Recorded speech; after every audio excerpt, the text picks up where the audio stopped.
What's up everyone? Welcome back again to my YouTube channel. So ngayon pag-usapan natin kung paano nga ba sobrang masatisfy yung ating customer sa Food Bazaar. Alright, kung bago lang sa aking YouTube channel, please subscribe, notification bell para updated po kayo sa ating mga bagong vlog na i-upload in the future. At the same time, kapag na-reach po natin yung 100 subscriber, ay magpapag-giveaway po tayo after this year, 2025. Paano nga ba sobrang masatisfy yung ating customer sa Food Bazaar?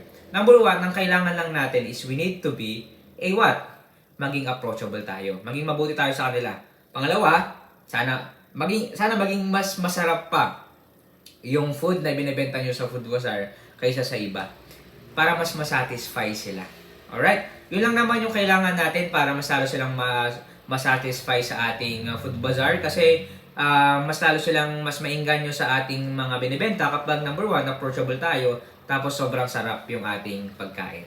Alright, bago tayo matapos sa ating vlog, matang binibentang libro. Medyo mahal lang ito pero dito nyo malaman kung bakit mahal itong libro ito. At the same time, makakatulong po ito sa inyo sa pangninegosyo.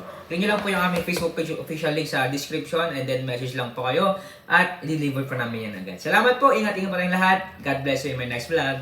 Bye-bye.